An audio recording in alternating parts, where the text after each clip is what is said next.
우리가 이 창세기 14장 말씀을 가지고 지금 오늘로 해서 이제 두 번의 시간으로 나누고 있는데요. 지난번에 롯에 대해서 나눴고 오늘은 아브라함에게 나눌 거예요. 지난번 롯에 대해서 이야기 나눌 때 많은 사람들이 하나님이 없는 여호와의 동산을 찾는다라고 말했습니다.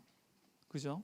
롯은 하나님이 없는 여호와의 동산과 같은 그곳을 향했다라는 거죠.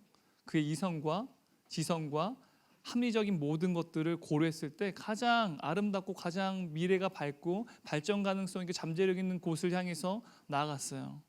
하지만 거기서 하나님이 없었다라는 거죠. 수많은 사람들이 욕망이 들끓고 이해관계가 충돌되는 곳, 전쟁의 한복판으로 롯은 나아갔다라는 거죠.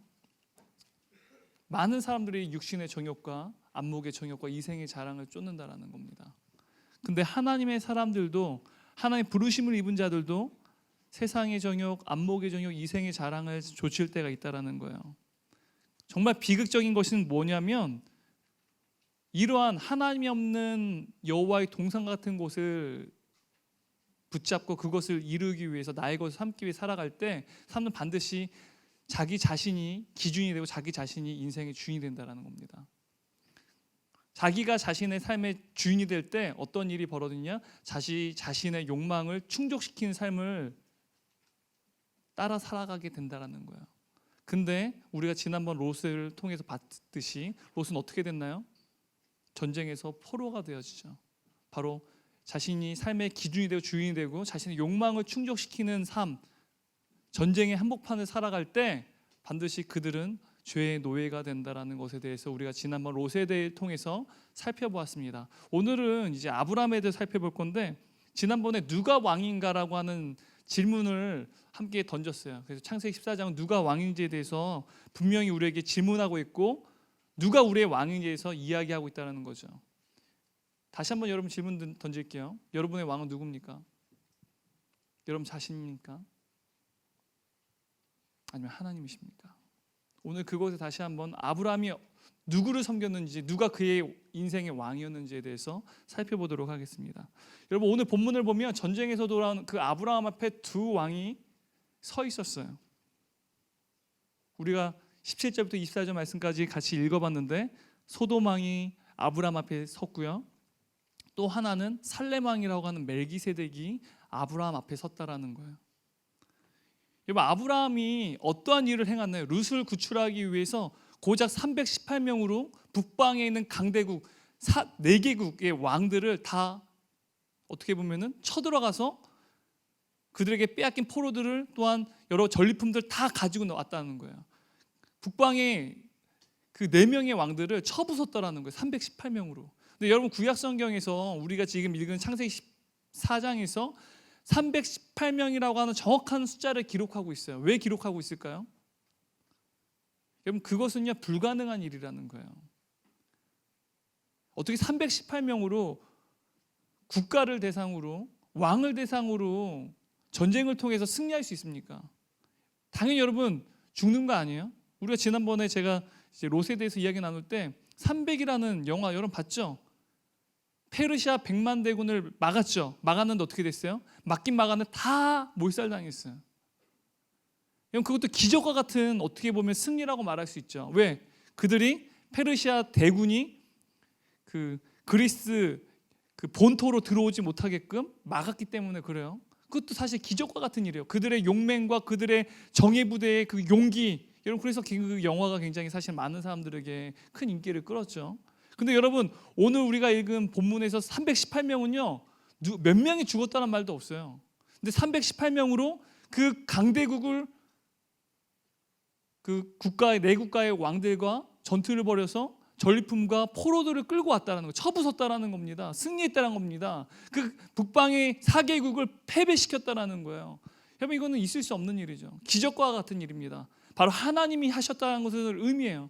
318명이라고 기록한 것은요 이것은 도저히 논리적으로 이성적으로 불가능한 일이라는 거예요. 하나님이 하셨다라는 거예요. 하나님이 하셨기 때문에 승리할 수 있었다라는 것을 창세기 14장은요 우리에게 분명하게 이야기하고 있다라는 거예요. 오늘 우리가 읽은 본문에서 보면 이 불가능한 전쟁으로부터 승리할 수 있었던 이유에 대해서 소돔과 고모라에 있는 많은 사람들이 사실 이 사실을 알았다는 거죠. 17절 19절 말씀 같이 한번 읽어볼까요? 읽어보도록 하겠습니다.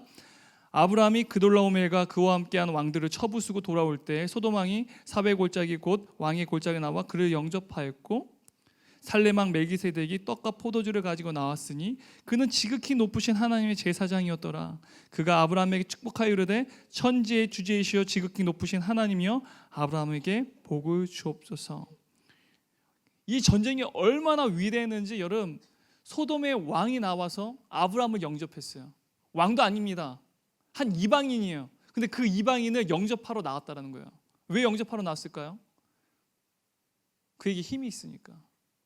그 강력한 북방의 왕들을 패배시킨 어마어마한 전사이기 때문에 사실은 이 소돔 왕은 그를 영접하러 나갈 수밖에 없었죠. 근데 그 소돔 왕과 굉장히 대조적으로 한 왕이 등장하죠. 누구예요? 살렘 왕 멜기세덱이라고 하는 인물이 등장한다는 거죠. 굉장히 여러분, 우리가 오늘 본문에서 주목해야 돼요. 뜬금없이 갑자기 멜기세덱이라는 인물이 등장합니다. 근데 이 멜기세덱이 구체적으로 어떠한 인물인지에 대해서 정확하게 설명을 하지 않아요. 여러분, 창세기 14장을 살펴보면요, 북방의 맹주들이 남방의 그 5개국 그리고 그곳에 있는 많은 족속들을 그들에게 그돌라오멜이라고 하는 왕에게 이제는 더 이상 매년마다 늘 이제 자신들의 그 세금을 바쳤는데 바치지 않았기 때문에 이제는 그들을 정복시키고 이제는 처붓으로 내려왔죠. 정복 이야기를 담고 있다라는 거죠. 그 정복 이야기, 그래서 북방의 왕들에 의해서 그 남방의 국가들이 다 패배당하고 급기야는 그 소돔 땅에서 살고 있었던 롯은 자신의 가족들과 또한 자신들의 하인들과 더불어 모든 재산을 빼앗긴 채 포로로 끌려가고 있었어요. 그 사실을 이제는 아브라함이 알게 됐죠. 그래서 아브라함이 그 전쟁에 이제는 참여하게 됩니다. 자신의 조카 롯을 구하기 위해서 318명을 데리고 그 북방 왕들을 향해서 쳐들어갔다라는 거죠. 그래서 창세기 14장을 보면 왜 전쟁이 일어났는지, 그 롯이 어떻게 됐는지, 왜 아브라함이 그 전쟁에 참여하게 되는지에 대해서 아주 구체적으로 설명하고 있어요. 근데 오늘 이 우리가 읽은 본문 멜기세덱이라는 인물이 등장하는데 승리하고 돌아온 아브라함이 전리품을 분배하는 과정 가운데 있습니다. 근데 그때 뜬금없이 멜기세덱이라고 하는 인물이 나왔다는 거예요. 근데 그 멜기세덱이 뭐 중간에 어떤 과정 속에서 등장한 게 아니라 갑작스럽게 지금 14장에서 등장했다라는 거죠. 여러분, 이 멜기세덱, 살렘 왕 멜기세덱을 하는데 이 살렘이라는 말은요, 옛날 예루살렘의 지명의 이름이었어요. 예루살렘, 살렘이라고 하는 말이 평화라는 뜻이거든요. 평강, 피스라는 뜻입니다. 그러니까 옛날 예루살렘의 지명의 이름이 살렘이었어요. 살렘. 그러니까 평강이라는 뜻입니다. 근데 멜기세덱이라는 말은요, 의의 왕이라는 뜻이에요. 그러니까 평강과 의의 왕이라고 말할 수 있어요. 살렘 왕 멜기세덱이라는 말은요, 평강과 의의 왕, 의와 평강의 왕, 평화의 왕이라고 말할 수 있어요. 그게 바로 멜기세덱이라는 거예요. 근데 그에 대해서 성경은요, 우리가 읽은 그 17절 19절 말씀 보면 그는 지극히 높으신 하나님의 제사장이었대요. 그가 어떻게 지극히 높으신 하나님의 제사장이 됐는지 그 과정이나 설명이 없어요. 그냥 멜기세덱 등장했어. 근데 그가 지극히 높으신 제사장이라고 그냥 설명 끝. 더 이상 뭐 부연 설명이 없어요. 왜 그가 제사장이 되었다고 한다면 어떤 과정을 통해서 어떤 지파에 있었고 어떤 사람이었고 어떤 과정이 있었는데 어떤 과정을 통해서 제사장이 됐고 그가 하나님을 사랑하는 제사장이 됐다라는 어떤 구체적인 기록이 없이 그냥 그는 지극히 높으신 제사장이었다라고만 이야기하고 있다는 거예요.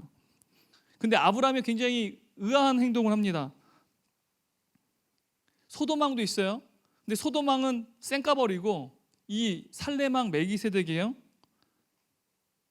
10의 1조를 드려요. 20절 말씀 한번 읽어볼까요? 너희 대적을 내 손에 붙이신 지극히 높으신 하나님을 찬송할지로다 하며 아브라함이 그 얻은 것에서 10분의 1을 멜기세덱에게 주었더라.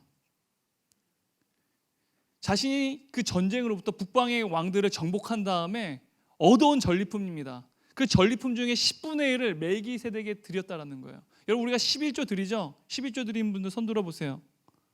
아무도 안 드려요? 대박. 다시 한번 손 들어보세요. 제 눈이 안 보여가지고. 네. 별로 안 드리네요. 네. 많이 드리는 것 같은데 여러분 11조 여러분 우리가 여러분 용돈이나 혹은 소득 속에서 11조 드려요. 여러분 11조 아까워요, 안 아까워요? 안 아까워요. 그죠? 네. 아깝지 않은데 여러분 11조가 시간이 없어서 그래. 지금 시간이 없어서. 자, 11조가 여러분 액수가 큽니까 적습니까? 네?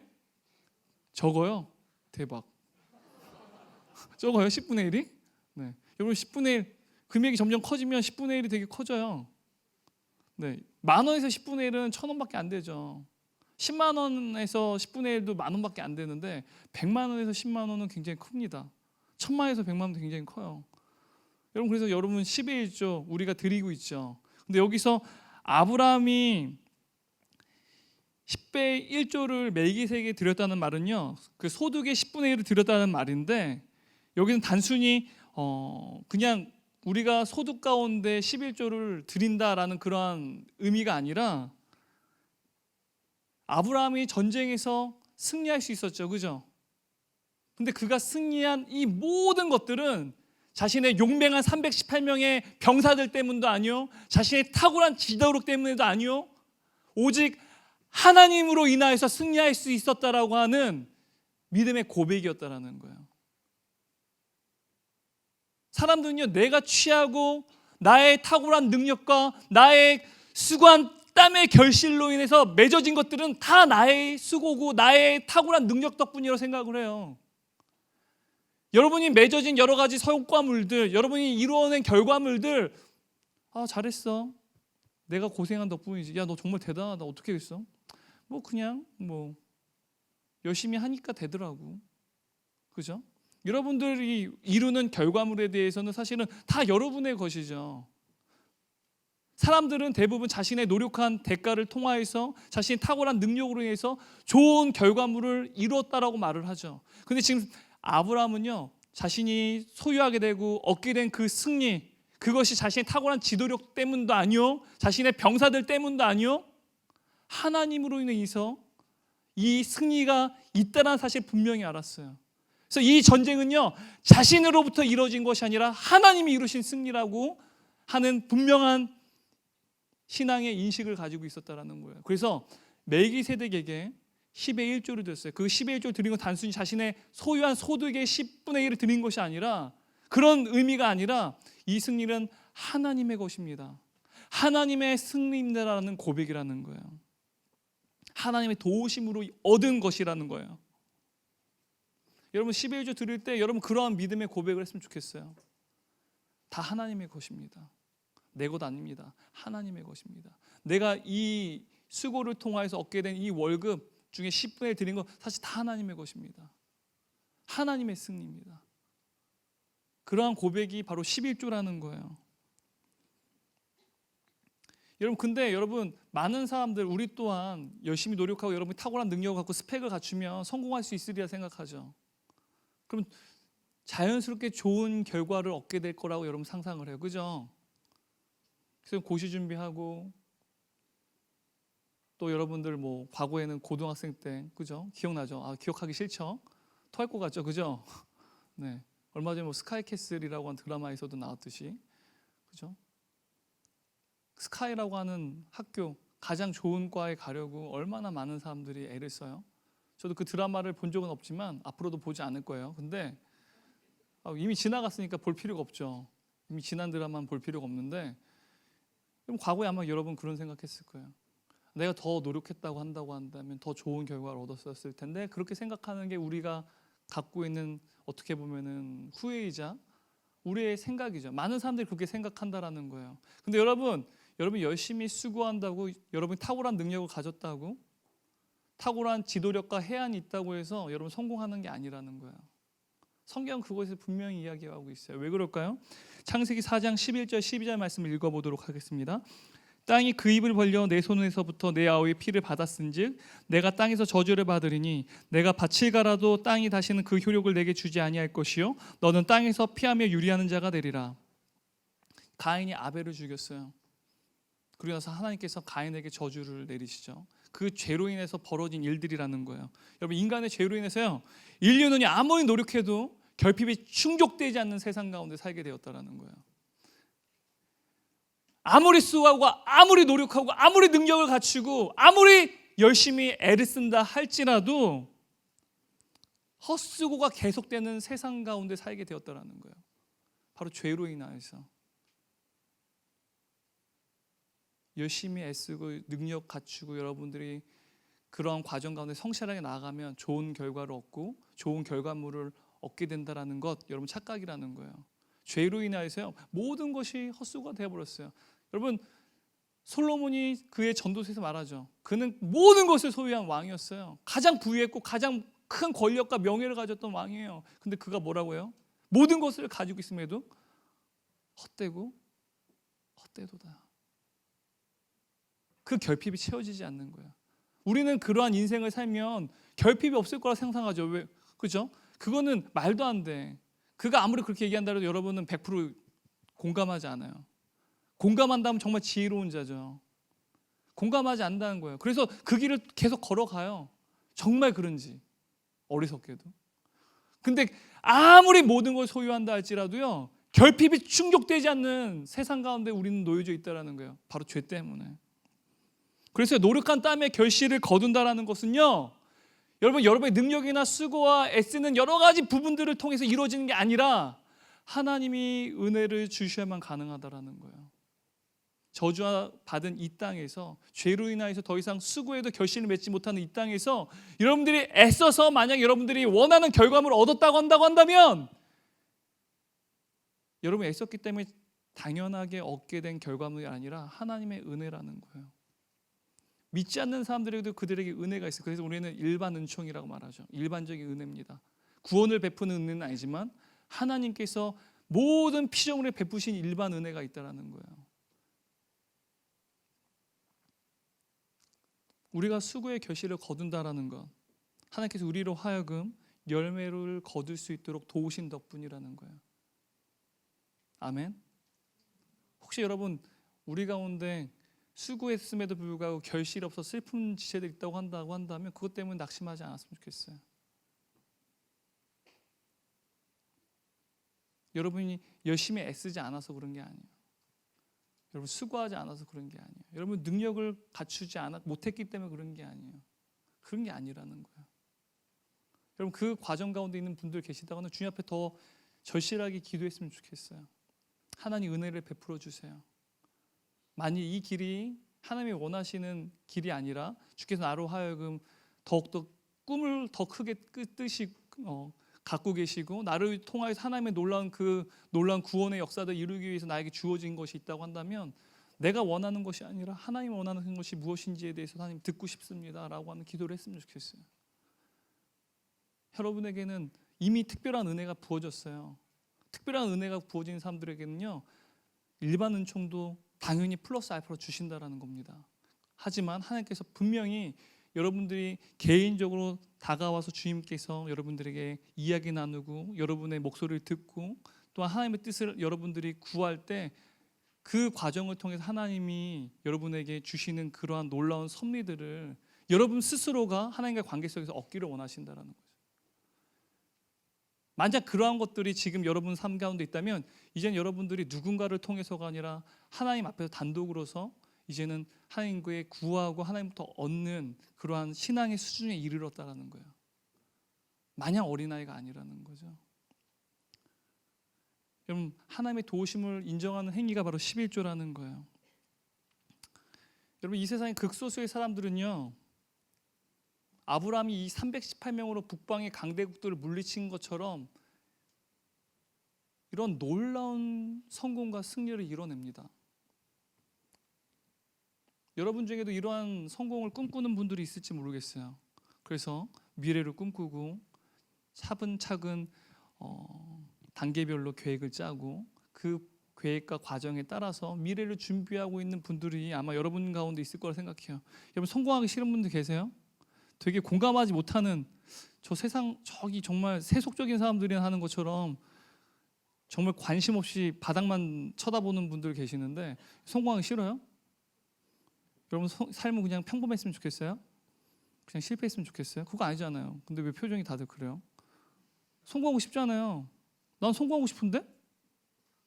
전 성공하고 싶어요. 형통하고 싶습니다. 정말 싶어요. 네. 그래요? 그래도 동기부여가 안 되네? 어떻게 해야 돼?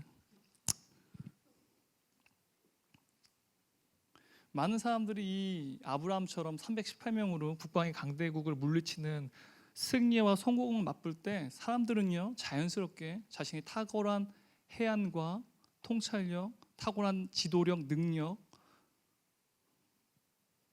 그리고 여러 가지 부분에서 남다른 사람들, 남다른 사람들과 달리 아주 강력한 어떠한 끈기, 의지가, 월등한 의지가 있다라고 생각한다라는 거죠. 그래서 나는 남다른 기질과 능력이 있기 때문에 이러한 승리를 했다라고 생각을 해요. 물론 겸손한 사람들 중에는 운도 약간이나마 작용했다라고도 말을 해요. 근데 성공한 사람들일수록 성공에 독치돼요. 그래서 많은 리더십 이제 전문가들이 특히 가장 큰 성공을 이룬 사람들이요, 과거의 그 성공 때문에 결국에는 큰 실패를 맛보게 된다라고 얘기를 해요. 노키아라는 엄청난 회사, 공룡 기업이었죠. IT 업계, 그죠? 과거에는 삼성 비교도 안 됐어요. 제가 대학 다닐 때만 해도. 근데 그 노키아가 저는 없어질 줄은 상상도 못했어요. 과거의 성공으로 인해서 그들은 실패를 맛보게 되죠. 그래서 사람들은요, 그 성공이 자신의 능력과 자신의 탁월한 어떠한 통찰력, 탁월한 끈기, 의지를 통해서 이루어졌다고 생각한다는 거예요. 여러분, 스티브 잡스라고 하는 사람 혁명의 아이콘으로, 여러분 굉장히 혁신의 아이콘으로 유명하죠. 그죠? 하지만 이 사람이 굉장히 큰 어마어마한 독서열가 있다는 것도 여러분 기억하세요? 엄청나게 막 IT 공룡업계 뭐 경쟁 기업들에 대해서 막 어마어마한 독서를 퍼부었잖아요. 막 제품 만들자마자 다 죽게 될 거라고, 사라지게 될 거라고 막 독서도 퍼붓고 막 그랬던 사람인데, 그럼에도 불구하고 그 사람이 굉장히 많은 사람들에게 인사이트를 주고 감명을 주는 이유는 수많은 그 경쟁의 한복판에서 그가 놀라운 혁신을 이뤘다라는 거예요. 그의 놀라운 해안, 탁월한 능력, 그리고 포기하지 않은 불굴의 의지, 끈기. 여러분, 그를 볼 때마다 여러분, 와, 어떻게 이럴 수가 있지라는 생각하죠. 입양을 했는데, 입양한 가정에서 대학을 나오고 20대 때 애플이라는 기업을 만들었는데 거기에서 또 쫓겨나죠. 픽사라고 하는 기업을 또 만들고 그곳에서 토이스토리 대박 나고 결국엔 다시 애플로 돌아오고, 애플 나와서도 아이폰 만들고, 그죠? 아이폰 만들기 전부터 막 아이팟 터치. 저는 대학생 때 기억나요. 사역할 때, 고등 1, 2부 2009년도 있을 때 큐티 열심히 하는 친구들한테 아이팟 터치 5기가인가? 5기가였나? 아니 5기가는 아니고 뭐였지? 하여튼 10기가였나? 하여튼 줬거든요. 30만 원짜리. 그때는 재정이 그렇게 빵빵했어요. 부럽죠? 네. 그리고 제가 애들 주는 상품에 그렇게 부러워하긴 또 처음이었어요. 내가 갖고 싶은 거야. 줬는데 남았어요. 그래서 목사님이 나 요한 전사 고생했으니 하나 가져라고 할 줄 알았는데 그거 잘 저기 서랍에 넣어놔 그러시더라고요. 애들이 줘도 못 떠먹어. 큐티를 안 해가지고. 네, 배가 불렀지. 그 당시에 정말 그랬어요. 여러분, 이 전쟁의 한복판에서 승리를 얻게 된 잡스처럼 많은 사람들이 이러한 전쟁의 한복판에 승리하기를 원한다는 거죠. 성공하기를 원한다는 거예요. 근데 성공하고 승리하게 되면 그것이, 그 결과물이, 그 열매가 자신의 능력 때문이라고 생각한다는 거죠. 근데 여러분도 그렇지 않아요? 성경을 보면요, 이러한 대표적인 인물이 등장합니다. 바로 사울이에요. 사무엘상 18장 6절 7절 말씀 한번 읽어볼까요? 무리가 돌아올 때 곧 다윗이 블레셋 사람을 죽이고 돌아올 때 여인들이 이스라엘 모든 성읍에서 나와서 노래하며 춤추며 소고와 경세를 가지고 왕 사울을 환영하는데 여인들이 뛰노며 노래하여 이르되 사울이 죽인 자는 천천히요 다윗은 만만히로다 하되. 여러분, 여인들이 뛰노며 노래를 부르는데 사울이 죽인 자는 천천히요 다윗은 만만히로다라고 노래를 불렀어요. 바로 이 앞장을 보면요, 사무엘상 16장을 보면 다윗이 골리앗을 무찌릅니다. 그 승리로부터 이스라엘 전역에서 다윗을 칭송해요. 사울은 부안해동했어요. 별것도 아니에요. 그냥 웃어 넘기면 돼요. 사실 그 승리는 자신의 승리입니다. 일개 병사가 승리한 것뿐이에요. 그 승리는 오로지 왕의 승리예요. 근데 거기에 대해서 여인들이 부르는 노래에 부안해동했다라는 거예요. 시기하고 질투했다라는 거예요. 어떻게 되는지 아세요? 그가 10년 동안 다윗을 죽이기 위해서 광야로 쫓습니다. 왕이 왕궁에서 그 보좌에 앉아서 나라를 다스려야 되는데 10년 동안 그 왕궁을 비우고 광야를 10년 동안 다윗을 죽이기 위해서 혈안에서 쫓았다는 거예요. 왜요? 사울은요, 그 승리의 결과물이 자신이 되어야만 했다라는 거예요. 전쟁의 한복판에서 그 승리의 결과물이 자신의 것이라고 생각했고, 자신의 능력과 자신의 모든 것을 통하여서 승리를 이룰 수 있는 것이라고 생각했다라는 거예요. 이 승리가 자신에게 달려있다고 생각하는 전형의 인물이 바로 사울이었다라는 거예요. 근데 다윗은 달랐어요. 그 앞장 사무엘상 17장 40절 말씀 보면요, 다윗이 골리앗과 싸웁니다. 그때 이렇게 말해요. 또 여호와의 구원하심이 칼과 창에 있지 아니함을 이 무리에게 알게 하리라. 전쟁은, 읽어볼까요? 시작.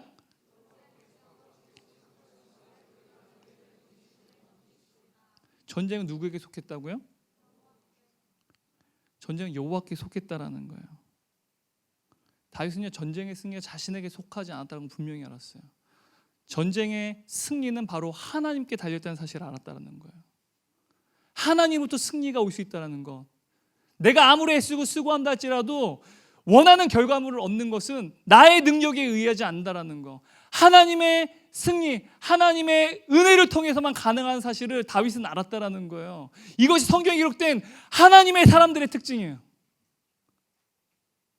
모든 결과물, 모든 열매는 자신에게 달려있지 않다라는 거, 하나님이 이루셨다라는 거. 때론 자신의 실패, 자신의 절망이 자신으로부터 나온 것이 아니라는 거. 그래서 하나님부터 구원이 있다는 사실을 늘 기억하고 하나님 붙잡았던 사람들이 바로 하나님의 사람들이라는 거예요. 여러분, 땅의 왕을 섬기는 사람들, 늘 자신이 왕이기 때문에 늘 자신에게 절망해요. 남들과 늘 비교를 해요. 그 비교 속에 늘 자신은 절망에 빠져요. 나는 무능력하고 나는 전혀 삶의 의미도 없고 가치도 없고. 왜요? 자기 자신이 주인이기 때문에 그래요. 땅의 왕을 숭배하기 때문에 그래요. 하늘의 왕을 숭배하는 사람은 그렇지 않다라는 거예요. 내가 승리할 때에도 하나님의 은혜요, 내가 때로는 실패할지라도 그 결과물 하나님이 주신 것이기에 하나님을 더욱더 신뢰하고 의지한다는 거예요. 이것이 하나님의 사람들의 성경에 기록된 특징이라는 겁니다. 마찬가지로 아브라함은 이 전쟁의 한복판에서요 318명, 고작 318명 승리를 이루었어요. 강대국 쳐부쉈습니다. 포로를 다시 데리고 오고 전리품을 빼앗아 왔다라는 거예요. 승리의 기쁨에 도취될 수 있었어요. 많은 사람들처럼. 내 승리야, 나의 탁월함 때문이야. 물론 운도 좋았지. 하지만 다 나의 용맹한, 내가 훈련시킨 정예병사를 통해서 탁월한 용기를 갖고 있는, 지도력을 갖고 있는 나로 인해서 이뤄낸 값진 승리야라고 기뻐할 수 있었어요. 근데 아브라함은 그러지 않았어요. 멜기세덱의 10배 1조를 드립니다. 이 승리는 불가능한 승리라는 거예요. 하나님께서 이루신 승리라는 거예요. 아브라함은 그것을 분명하게 알았습니다. 알고 있을 뿐만 아니라 주님 앞에 자신의 신앙을 고백했다라는 거예요. 이 전쟁의 승리가 자신에게 속한 것이 아니고 이 승리가 자신의 것이 아니라는 거예요. 그걸 명확히 아브라함은 알았어요. 여러분, 우리는요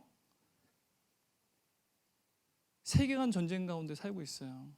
얼마나 많은, 여러분, 낙태 문제, 동성애 문제, 너무 많은 문제들이 있지 않아요? 너무 많은 이슈들이 있잖아요. 막 흔들리잖아요. 여러분, 진리 전쟁 한복판에 여러분 서 있다라는 거예요. 이것에 대해서 기독교 철학자이자 사상가인 프란시스 셰퍼는 이렇게 말을 합니다. 한번 보여줄래요? 읽겠습니다. 제가 읽어드릴게요. 한번 눈으로 보세요. 성경을 믿는 복음적인 크리스천들은 꼼짝없이 전투를 벌이고 있다. 악을 대변하는 영적인 숙주들과 그리스도의 이름을 내세우는 무리들이 생사를 걸고 벌이는 싸움이다. 하지만 정말 삶과 죽음이 오가는 전쟁을 치르고 있다고 믿는가? 하지만 정말 삶과 죽음이 오가는 전쟁을 치르고 있고 전투에서 감당한 몫이 영원히 지옥에서 헤매느냐 여부를 가름하는데 영향을 미친다고 진심으로 믿는가? 윤리적인 왜곡과 추락이 지배하는 환경에서 살게 되느냐 마느냐를 결정하는 요인으로 작용한다고 진정 믿는가? 참으로 그러하다고 믿고 움직이는 이들은 서글프게도 복음주의 진영을 통틀어 극소수에 지나지 않는다. 현대사회를 지배하는 결정적 이슈들에 대해 성경적 명쾌한 답변을 내놓는 크리스천의 목소리는 도대체 어디에 있는가?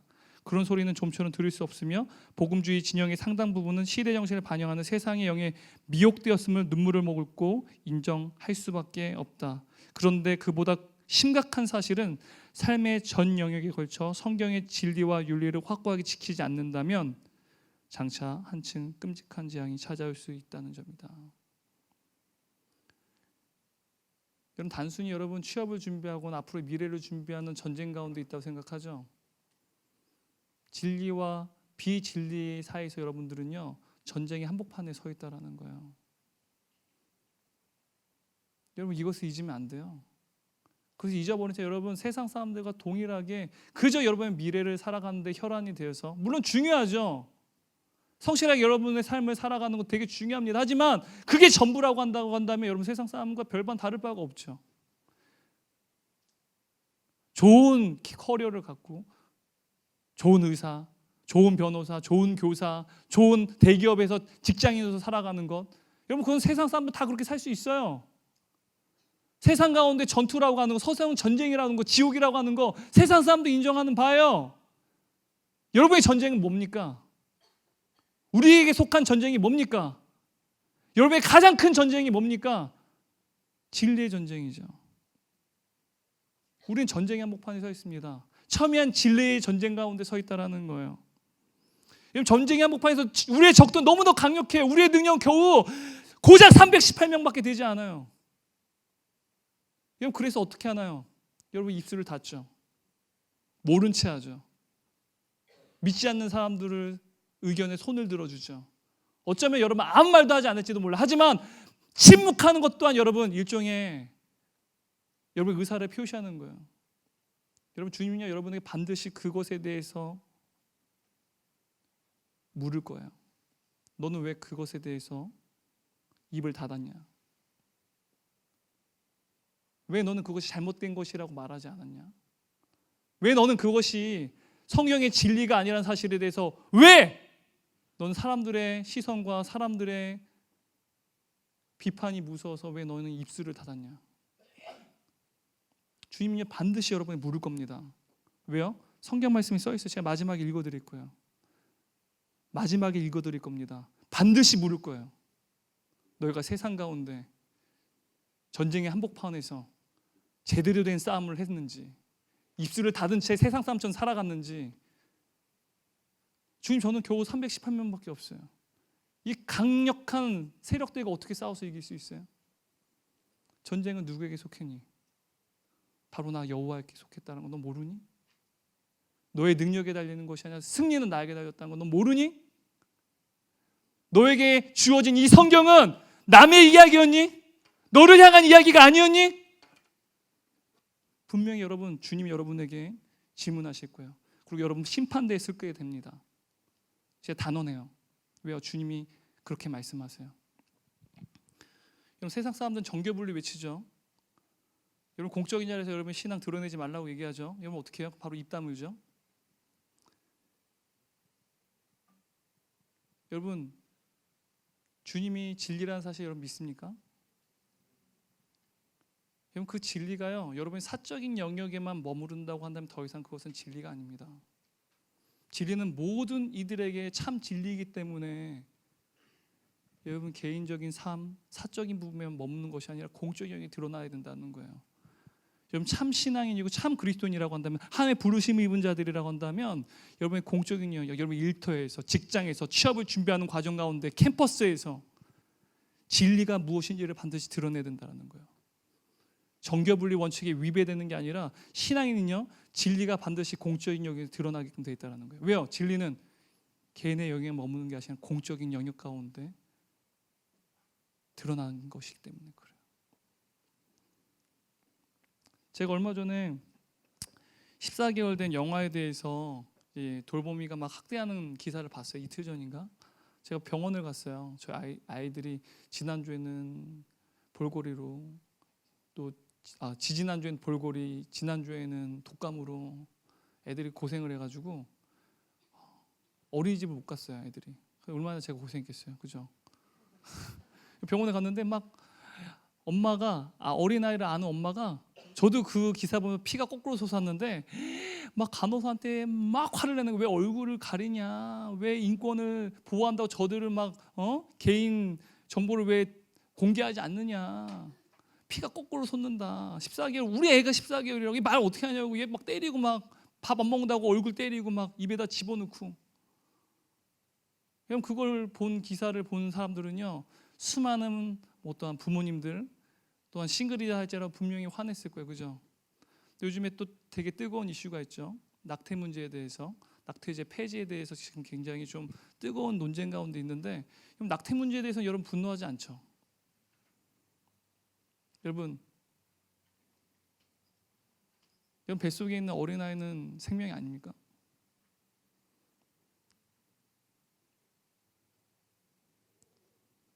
그냥 단순히 이게 논리적인, 논쟁적인, 똑똑한 사람들이 이야기 다루고, 그래서 내가 잘 모르면 할 말이 없기 때문에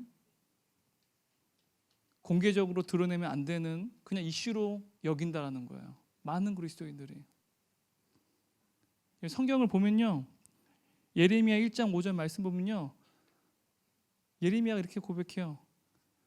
나의 어머니의 모태에서 내가 그 형제를 갖기 전부터 하나님 나를 아셨고, 내가 엄마의 태에서 태어나기 전부터 나를 성별하셨다, 나를 거룩하게 선택하셨다라고 말해요. 그리고 시편 51편 5절 말씀 보면요, 내가 죄 중에서 태어났는데 죄 중에 있는 어머니의 모태에서 잉태되었다라고 말을 해요. 여러분, 근데 히브리어로 이 시편에서 기록된 잉태되다라는 말은요, 히브리어 원어로 보면요, 성관계를 맺다라는 말입니다. 많은 사람들이 아이가, 우리가 보통 임신한지 여부에 대해서 보통은 정말 빠르면 한 6주, 6에서 8주 사이에 알죠. 8주가 지나면은 불규칙적으로 심장이 박동수를 느낄 수 있대요. 산모가. 그러니까 자신의 몸의 변화를 느껴서 이제 테스트기를 통해서 임신했는지 여부를 확인한다는 거죠. 그때는요, 이미 어린아이가 많이 성장했죠. 그래서 낙태 찬성을 하는 사람들은요, 언제부터 생명체냐에 대해서 이야기를 하는. 근데 성경은 뭐라고 해요? 이미 성관계를 맺는 순간부터 이미 하나님의 성별된 하나님의 형상이라고 이야기하고 있어요. 많은 사람들이요, 자기 결정권이 있대요.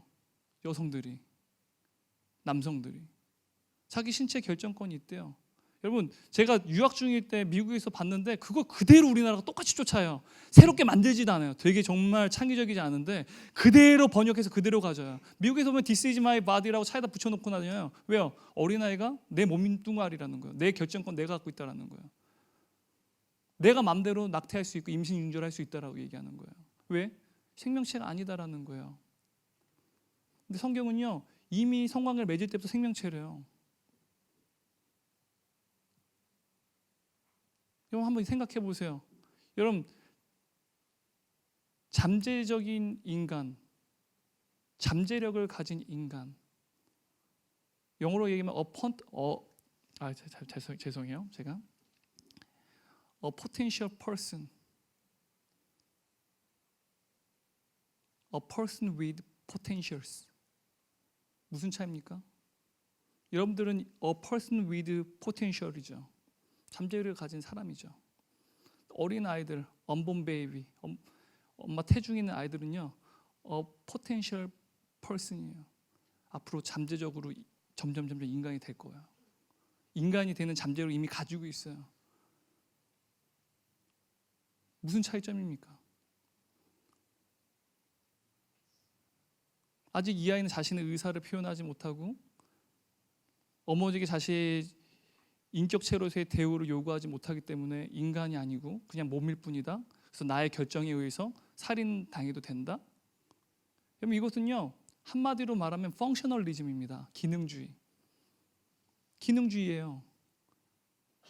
자신의 인격체로서의 조건에 대해서 요구하지 못하기 때문에 얘는 아직 인격체가 아니야. 그러니까 내 자기 결정권에 의해서 신체 결정권에서 낙태시킬 수 있어.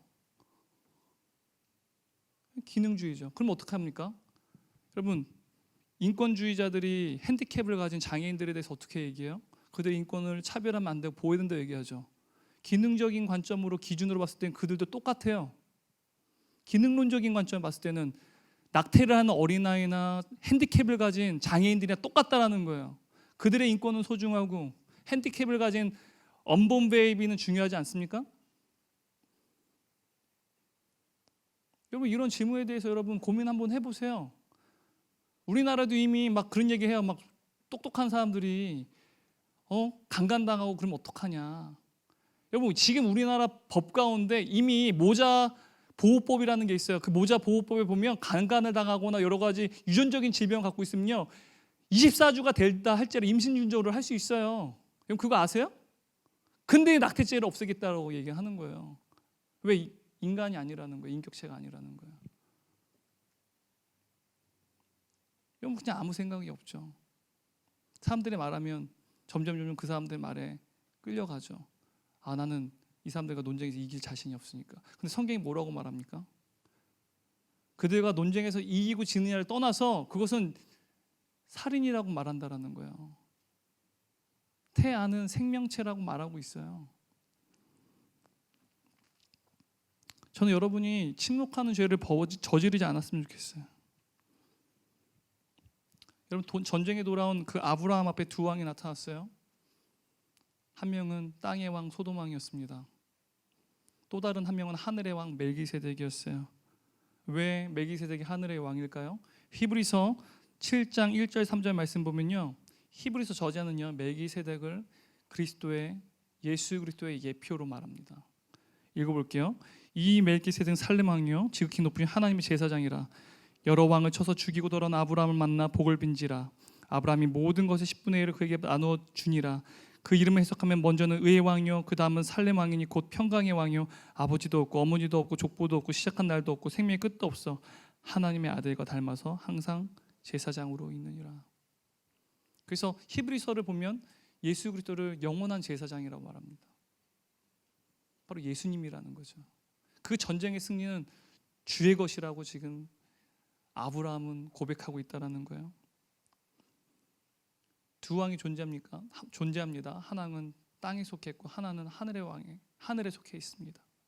21절 24절 말씀 읽어볼게요. 소돔 왕이 아브라함에게 이르되 사람은 내게 보내고 물품은 내게 가지라.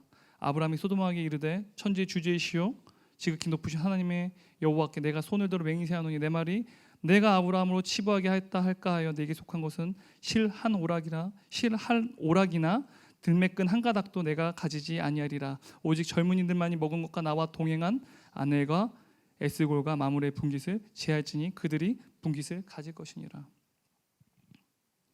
여러분 대규모 전쟁이었어요. 대규모 전쟁으로부터 얻은 전리품이 얼마나 컸겠습니까? 근데 지금 아브라함이 어떻게 하고 있어요? 전리품 문제에 대해서 소돔 왕이 지금 나와서 얘기했어요. 땅의 왕이 소돔 왕이 야 사람들 빼고는 전리품 네가 다 가져. 사실 여러분 그 전리품 누구 거예요? 소돔 왕 겁니까? 전쟁의 승리는 아브라함 거예요. 아브라함 가져가라는 거예요. 왜? 네가 승리했으니까 너희 것이라고 지금 소돔 왕은 이야기해 주는 거예요. 근데 이해할 수 없는 태도를 취합니다. 아브라함은요 단호하게 거절했어요. 아브라함은요 땅의 왕으로부터 온 것은 내가 받지 않겠다고 거절했어요.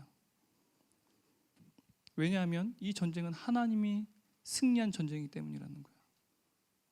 땅에게 속한 이 전쟁의 소산물들은 자기 것이 아니라는 거예요. 여러분 소돔 왕이 얼마나 놀랐을까요, 여러분? 여러분 이것은요 단순히 그냥 자존심의 문제나 내가 얻은 이 승리한 전리품에 대해서 난 소돔 왕의 도움을 받지 않겠다, 나 하나님만 바라보겠다 이런 의미가 아니에요.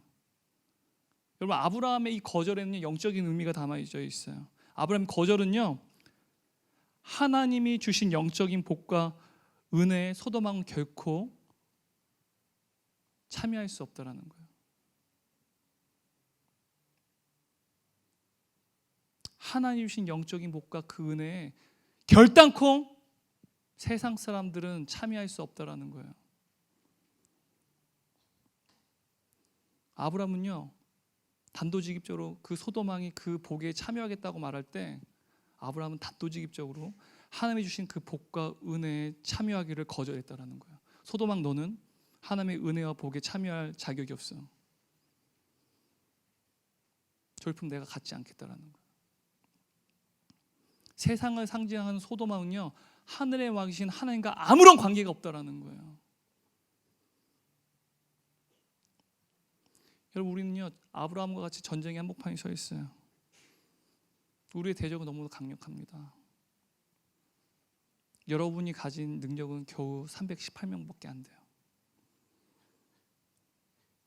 그런데 우리는 절대 두 왕을 겸해서 섬길 수가 없어요.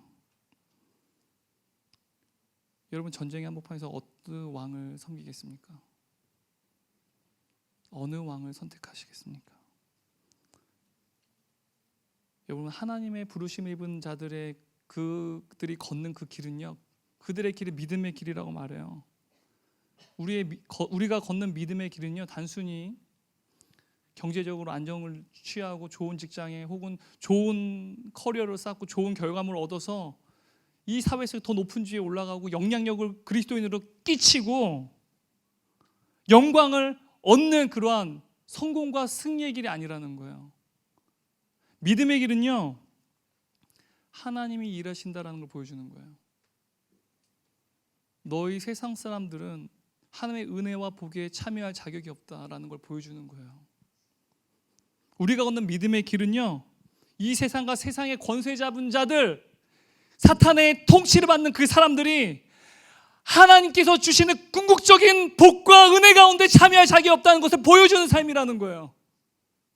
그게 우리가 살아야 되는 길이고 믿음의 길이에요. 예수님께서 여러분에게 이렇게 말해요. 마태복음 10장 28절 32절 33절 말씀입니다. 몸은 죽여도 영혼은 능히 죽이지 못하는 자들을 두려워하지 말고 오직 몸과 영혼을 능히 지옥에 멸하실 수 있는 이를 두려워하라.